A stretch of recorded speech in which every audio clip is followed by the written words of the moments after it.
Aliza talk के मुअज़्ज़िज़ सामईन को अलीज़ा कमल का सलाम।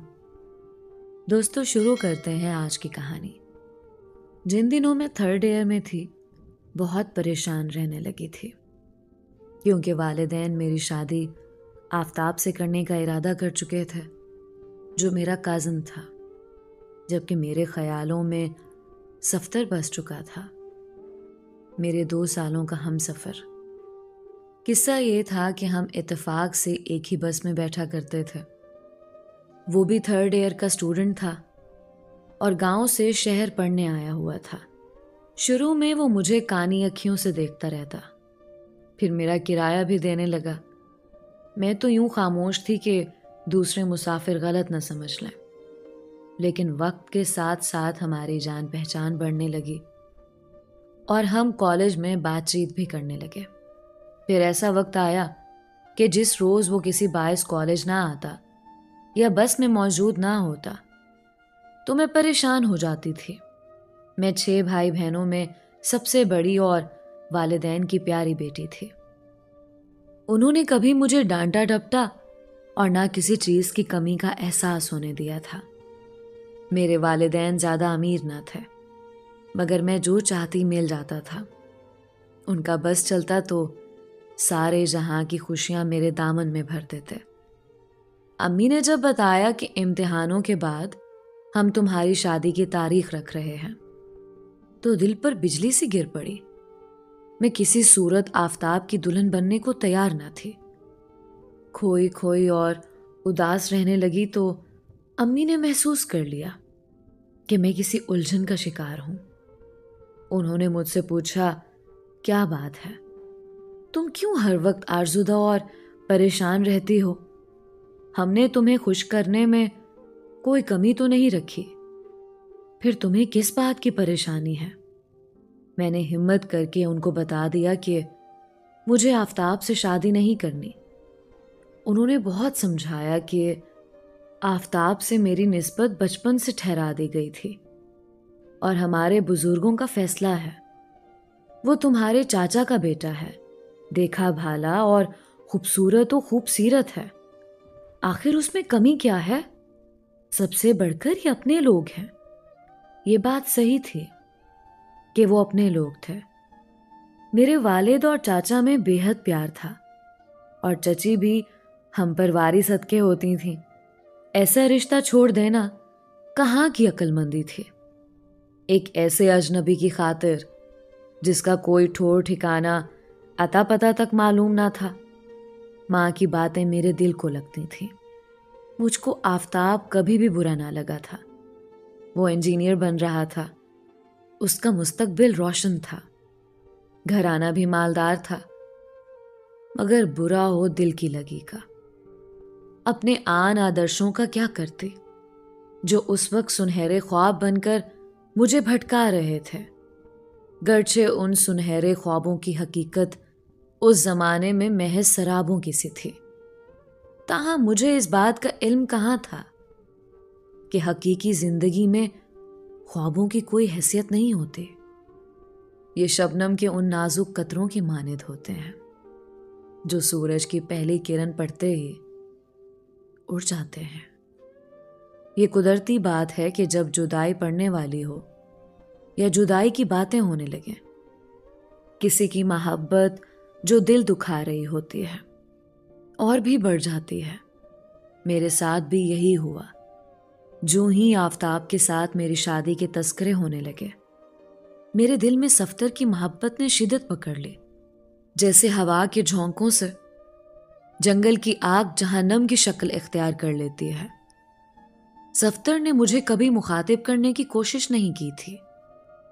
उसकी शराफत ही तो मुझे उसके करीब ले गई थी और फिर उन तिश्ना मुलाकातों ने हमारे दिलों में खूबसूरत जज्बों को जन्म दे दिया। अब मैं सफ्तर से इसरार करने लगी कि वो अपने वालिदैन को लेकर हमारे घर आए, जबकि वो कहता था कि वो अभी अपने वालिदैन को राजी नहीं कर सका है।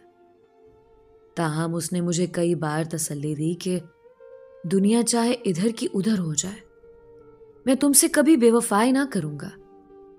माँ बाप को छोड़ना पड़ा तो छोड़ दूंगा, हर हाल में शादी तुम ही से करूंगा। मैं सफ्तर को अपना समझकर इंतजार में दिन गुजारने लगी और घर में ऐसे हालात पैदा कर दिए कि माँ को चचा और चची से इनकार करते ही बनी। उन्हें बहुत दुख हुआ, मगर क्या हो सकता था। जब मैं ही राजी ना थी तो वो अपने बेटे की शादी जबरदस्ती मुझसे कैसे करते कि आखिर उनको भी तो खुशियों का सवाल था और मेरे वालिदैन भी मुझे हर हाल में खुश देखना चाहते थे। सफ्तर ने मुझे कहा था कि मैं उस दिन तुम्हारा हाथ मांगने आऊंगा जब पढ़ लिख कर खुद किसी काबिल हो जाऊंगा। दिन, हफ्ते, महीने इसी तरह गुजरते गए। सफ्तर का घर गांव में था। वो अपने चचा के पास तालीम हासिल करने शहर आया हुआ था।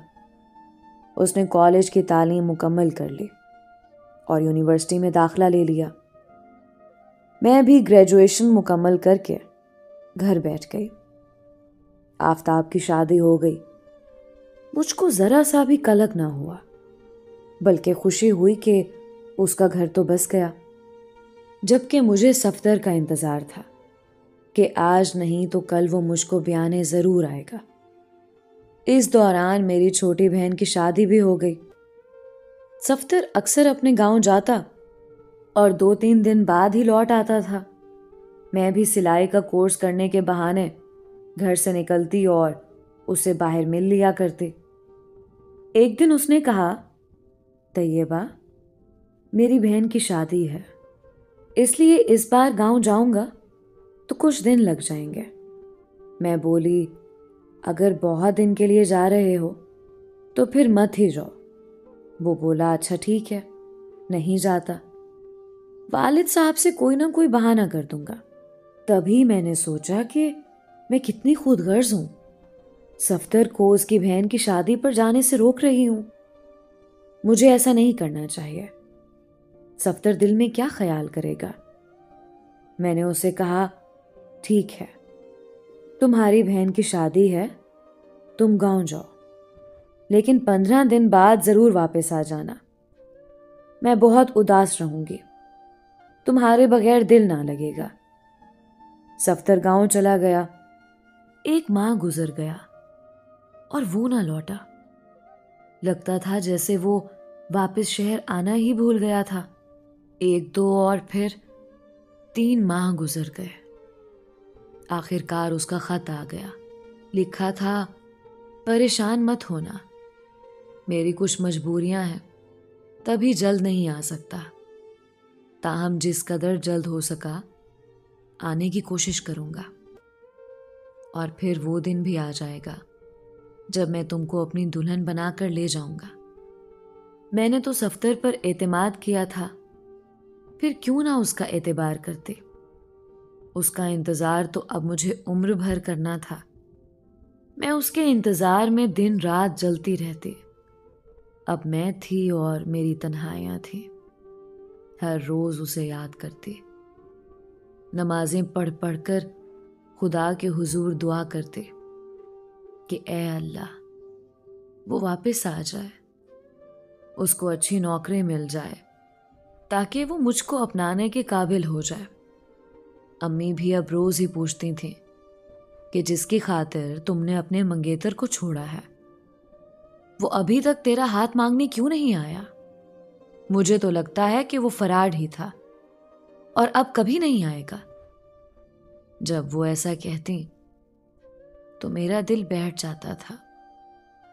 शायद मेरी दुआओं का असर था कि जब मैं मायूसी की आखिरी हद पर पहुंच गई तो अचानक सफ्तर आ गया। वो 2 साल बाद आया था और आज भी उसकी मोहब्बत में कोई फर्क ना था। वो पहले की तरह मिलने लगा। हम इकट्ठे तन्हाई में बैठते थे, मगर इखलाकी हुदूद में रहते हुए।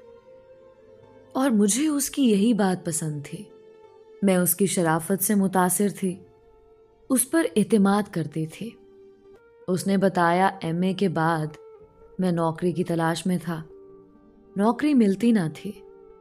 किस मुंह से तुम्हारे घर तुम्हारा रिश्ता तलब करने आता। आज कौन किसी बेरोजगार लड़के को अपनी बेटी का रिश्ता देना पसंद करता है। 2 साल तक लगातार कोशिश में रहा, हर जगह दरख्वास्तें भेजता रहा, गांव में सियासी असर रसूख तलाश करने में लगा रहा। अब कामयाबी मिली। हमारे इलाके के एक एमपीए साहब ने मुझको यहाँ नौकरी दिलवाई है। इसी शहर में मुलाजमत महज तुम्हारी खातिर ढूंढ रहा था, सो मिल गई। अब हमारी जुदाई के दिन भी तमाम हो जाएंगे। मैं सफ्तर की बातें सुनकर खुश हुई। फख्र महसूस करती थी कि देखो मेरी खातिर उसने कितना दुख सहा है। जुदाई के दिनों की सारी कुल्फत भूल जाती थी। अब मैं और ज्यादा दिलो जान से सफ्तर को चाहने लगी थी। सहेली के घर का बहाना करती और सफ्तर से जा मिलती। एक दफा फिर मेरी जिंदगी में बहार आ गई थी। लगता था कि सारा जहान मेरे लिए बनाया गया हो। यूं 4 साल गुजर गए सफ्तर के साथ। इस दौरान हम कहां कहां नहीं घूमे फिरे। अब उसके पास गाड़ी भी थी। हम शहर से दूर निकल जाते थे। खूबसूरत तफरीह गाहों, पार्कों में, हर जगह हम साथ होते थे। उन्हीं दिनों वालिद साहब का इंतकाल हो गया। गर्चे घरेलू हालात हमारे दिगरगू हो गए, लेकिन मुझे कोई फर्क ना पड़ा, बल्कि मैं तो अब पहले से ज्यादा आजाद हो गई और ज्यादा बेखौफी से उसके साथ जाने लगी। माँ बेचारी कह सुनकर चुप हो जाती। मैं उनकी किसी बात को खातिर में ना लाती थी। आखिर अम्मी ने यह कहना शुरू कर दिया कि देख लेना, तू उस शख्स के हाथों बर्बाद होगी। ये तुझे धोखा देगा और फिर कभी पलट कर नहीं आएगा। अगर उसने तुझको अपनाना होता तो इतनी मुद्दत काफी थी, मगर इस दौरान ये एक बार भी तेरा हाथ मांगने नहीं आया। ये तुझसे कभी शादी नहीं करेगा, ऐसे ही वक्त गुजारी करता रहेगा। मुझे तो लगता है कि इसको कोई और मजबूरी नहीं, बल्कि ये शादीशुदा है। मैं सफ्तर के प्यार में इतनी अंधी और मस्त हो चुकी थी कि मुझे कुछ सुझाई ना देता था, जैसे मेरी आंखों पर पट्टी बंधी हो। पहले वो तालीम का बहाना बनाता था, फिर नौकरी का, और उसके बाद अब वो घर का बहाना बना रहा था। कहता था बस चंद दिन और सब्र कर लो, घर मिल जाए तो फिर तुमको ठाठ से अपनी दुल्हन बनाकर ले जाऊंगा और सब देखते रह जाएंगे। जो आज तुम्हें ये कहते हैं कि मैं धोखेबाज हूं, कल वही मेरी वफा पर हैरत और मुसरत का इजहार करेंगे। यूं 2 साल और गुजर गए। ना घर का बहाना खत्म हुआ और ना सफ्तर घर आया, ना मुझसे शादी की, बल्कि शादी के आसरे ही देता रहा। एक दिन मैं और अम्मी शॉपिंग के सिलसिले में बाजार गए कि अचानक मेरी नजर सफ्तर पर पड़ी। वो एक औरत के साथ बच्चों के रेडीमेड कपड़े खरीद रहा था। औरत की गोद में 2 साल का बच्चा भी था। मुझे देखकर उसके चेहरे का रंग उड़ गया और वो जल्दी से आगे निकल गया। उसने ये भी ख्याल ना किया कि उसकी साथी बच्चे के हमरा भीड़ में अकेली रह गई है। अम्मी तो उसको पहचानती ना थी, लेकिन मेरी नजरें कैसे धोखा खा सकती थी। घर आई तो गुमसुम थी, दिल वीरान सा, दिमाग माऊफ, कुछ समझ में नहीं आ रहा था। जहन इस बात को तस्लीम करने पर तैयार ही ना था। वो औरत जो उसके हमरा थी, उसकी बीवी होगी। अगर बीवी ना थी तो फिर कौन थी? इस सवाल का जवाब तो सिर्फ सफदर ही दे सकता था। मैं सफदर से मिली तो वो जरा भी खिजल और परेशान ना था। कहने लगा, उस दिन मेरी भाभी मेरे साथ थी, इसलिए तुमसे बात करना मुनासिब नहीं समझा। दरअसल वीजे के चक्कर में भाई इस्लामाबाद गया हुआ है। ये लोग बाहर मुल्क जा रहे हैं। भाभी ने कुछ शॉपिंग करनी थी। उन लोगों के पास वक्त बहुत कम रह गया है। गर सफ्दर ने ऐसी बातें इस यकीन के साथ की कि मैं मजीद कोई सवाल ना कर सके। दिल भी तसल्ली की खातिर ऐसी बातें तो सुनना चाहता था। अगर ऐसी बातें ना सुनते तो फिर मेरे दामन में क्या रह जाता। कुछ दिन तक सफ्तर ऑफिस ना आया। मैं परेशान हो गई। सोचा गांव ना चला गया हो। जब वो गांव जाता तो मुझे जरूर बताकर जाता था। कहीं वो बीमार ना हो। ये ख्याल आते ही मैं घबरा गई और जब मुझसे जब्त ना हो सका तो उसके दफ्तर चली गई। सफ्तर का ये उसूल था कि मुझे एक खास जगह से पिक किया करता था।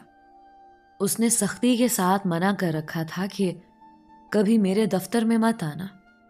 वो कहता था जिस लड़की को मैं अपनी बीवी बना रहा हूं, नहीं चाहता कि वो मेरे दफ्तर वालों के सामने चली आए और लोग उसके बारे में गलत बातें सोचें।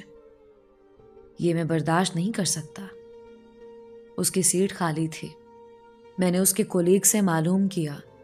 उसने बताया सफ्तर साहब की बेगम बीमार हैं और अस्पताल में दाखिल हैं, इसलिए वो छुट्टी पर हैं। मैंने पूछा किस अस्पताल में हैं? उस आदमी ने मुझको अस्पताल का पता और रूम नंबर तक बता दिया। अब मैं सारा मामला समझ गई। उस दिन जो औरत सफ्तर के साथ बाजार में शॉपिंग कर रही थी, वो सफ्तर के भाई की बीवी नहीं, खुद उसकी बीवी थी। वो बच्चा भी सफ्तर का था। दिल पर जैसे गम का पहाड़ टूट पड़ा। मुझे अपने चारों तरफ अंधेरा ही अंधेरा नजर आने लगा। उस वक्त ऐसा महसूस हो रहा था जैसे आसमान पर सूरज, चांद, सितारे सबके सब टूट कर गिर पड़े हों। ये दुनिया, इसकी खूबसूरती, गर्ज किसी बात का कोई तसव्वुर मेरे पास बाकी नहीं रहा था। लड़खड़ाते कदमों से घर आकर बिस्तर पर गिर गई। मैंने अपना कमरा बंद कर लिया और बेतहाशा रोती रही, यहां तक कि आंखों के सारे आंसू खुश्क हो गए और मेरा तकिया भीग गया। इतने बरसों बाद आज मेरे यकीन को किस बुरी तरह से शिकस्त हुई थी। किसी के साथ धोखेबाजी भी सारी उम्र तो नहीं हो सकती। हर बात की एक हद होती है। फिर खुदा खुद पर्दे फाश कर देता है और धोखा देने वालों को मासूम लोगों पर जाहिर कर देता है। आज मेरी जिंदगी की बहार लुट गई थी। जो महल मैंने तामीर किए थे वो कितने नापायदार थे। मेरी 9 बरस की मोहब्बत भी कोई रंग ना लाई। मैं फिर भी सफ्तर से मिलने गई। मुझको तो मिलना ही था, अपनी कहानी को आखिरी अंजाम तक पहुंचाने के लिए। आज भी मौसम बहुत हसीन था, मगर मुझको बिल्कुल अच्छा ना लग रहा था। ना ही इसकी खुशगवारी महसूस हो रही थी। बाग में खड़ी 1 घंटे से उसका इंतजार कर रही थी। मैंने उसके दफ्तर फोन किया था तो उसने कहा था कि अभी आ रहा हूं, और आते आते भी उसने 1 घंटा लगा दिया। मैं तो पहले ही सोख्ता जान थी, जली भुनी खड़ी थी। ऊपर से वो देर लगा रहा था। सोचा आज उससे आखिरी बार लड़ूंगी और हमेशा के लिए जुदा हो जाऊंगी। वो आया तो मुझसे ज्यादा परेशान। उसके चेहरे पर हवाएं उड़ रही थीं। आते ही कहने लगा, ये लड़ने का वक्त नहीं है। मेरी बीवी सख्त बीमार है, मौत-ओ-जीज़ की कश्मकश में गिरफ्तार है। तुम दुआ करो कि वो बच जाए, वरना मेरे दोनों बच्चे बर्बाद हो जाएंगे। ये कहकर वो बच्चों की तरह रोने लगा। पहली बार मुझ पर इंकशाफ हुआ कि वो अपनी बीवी से कितनी मोहब्बत करता है। उफ मेरे खुदा, ये आज तूने उसका कौन सा रूप मुझे दिखाया है। आज ये शख्स कितना बदला हुआ था। उसको मेरा कोई ख्याल ही ना था। अपने घर की बर्बादी के खौफ से, अपने बच्चों के दुखों के ख्याल से वो रो रहा था और लगातार रोए जा रहा था। उसे मेरे कष्ट, इतने सालों की तपस्या, मेरे इतने बरसों के इंतजार का जरा सा भी मलाल ना था। वो अपना दुख रो रहा था और मैं ये सोचकर हैरान थी कि ये कितना संगदिल और खुदगर्ज इंसान है। अगर इसे अपनी बीवी से इतनी मोहब्बत है तो इसने इतने लंबे अरसे तक मुझसे मोहब्बत का नाटक क्यों किया? क्यों मुझे इस बेदर्दी से, इस इंतजार की आग में जलाता रहा, झूठ पर झूठ बोलता रहा, मुझसे नाता जोड़ा और ना तोड़ा? आखिर ये सब क्यों और किस लिए? अगर ये मोड़ ना आता तो क्या ये मुझे यूं ही उम्र भर अपने फरेब के जाल में फंसाए रखता? ये कितने कड़वे और कठिन सवाल थे।